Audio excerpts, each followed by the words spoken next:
اللهم صل وسلم وبارك على سيدنا محمد ولا يحلى الكلام اللي بذكر النبي عليه افضل الصلاه والسلام.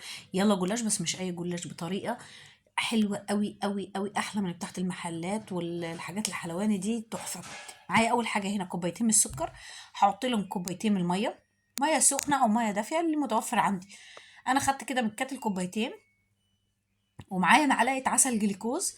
دي اهم خطوه في الموضوع كله. اول حاجه ان احنا بنعملها الشربات، طبعا عندي 3 شرايح من ليمون. الحشوة عندي بقى هنا كوباية من السوداني، كوباية من جوز الهند، 3 وحدات من البسكويت السادة. لو عندي بسكويت محشي شوكولاتة بيضة أو كده زي ما تحبوا. بس الطريقة دي حلوة قوي قوي، ومرملة كده من جوه، وما تتحط في الفرن مع السمنة بتحمر الجلاش معايا من جوه، بتبقى القلب أحمر كده تحفة. حطينا طبعا البسكويت، أنا فرمته فرمة عشان الكبة تاخد معايا، وضفت كوباية الفول السوداني، وضفت كوبايه جوز الهند، ونخفق تاني.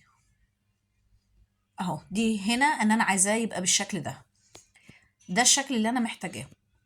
طبعا انا هنا لسه خلصت، بضيف له معلقه سمنه يا دوبك عشان يبقى عامل زي الرمله المبلوله. طبعا المعلقه عشان مفتحه معايا كده شرايح، فبت ايه بتنزل السمنه منها على نار هاديه، ويا دوبك هي السمنه بس تتماسك مع البسكويت والخليط اللي احنا عاملينه.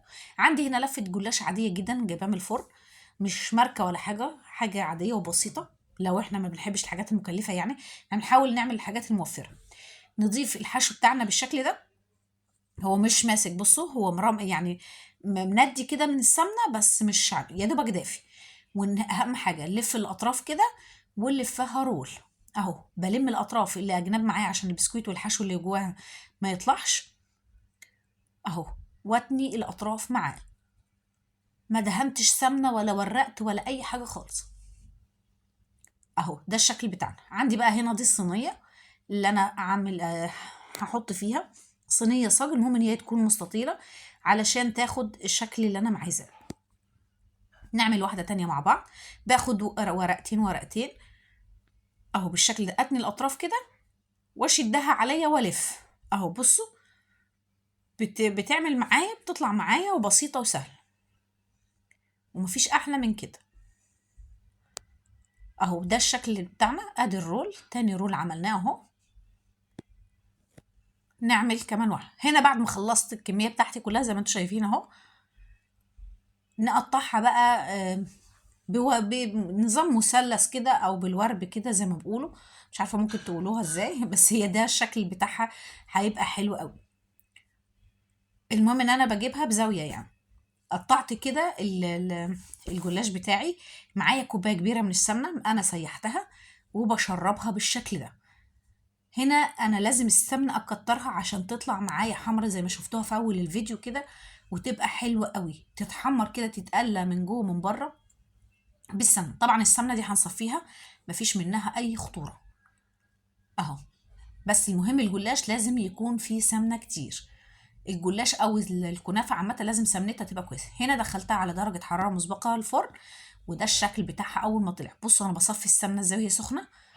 دي السمنه اللي اتفضلت معايا كده، مع اصبح ما عنديش اي سمنه غير اللي هي الكفايه بتاعت الجلاش بتاعي. معايا هنا طبعا الشربات اللي احنا كنا عاملينه برد، وهنزل بيه كله. طبعا انا برضو هصفيه معاكم.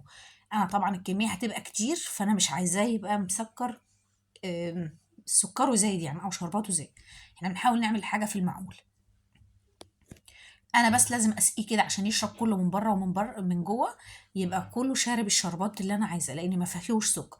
بصوا بنصفي برضو ده الشربات، ممكن نستخدمه في اي حاجه، جلاش برضو تاني او كنافه، اي حاجه عندنا عايزين نعمل بيها مفيش مشكله. بصوا الشكل واللون واللمعه بتاعته حلوه قوي. انا هنا بحاول ان انا اطلع، بس دي مساكه اللي هي الشياله دي سيليكون، فمش ما بتشدوش معايا. بصوا الشكل عامل ازاي، متحمر وعامل ازاي من جوه ومرمل. حاجه كده الميزه اللي فيه ان هو مرمل من جوه بجد تحفه. اهو ده الشكل بتاعنا. بصوا ما نفتح بقى من جوه كده ونشوف ونسمي الله وندوق، حاجه في منتهى الجمال والروعه. لو عجبكم الفيديو لايك وشير سبسكرايب عشان يوصلكم كل جديد.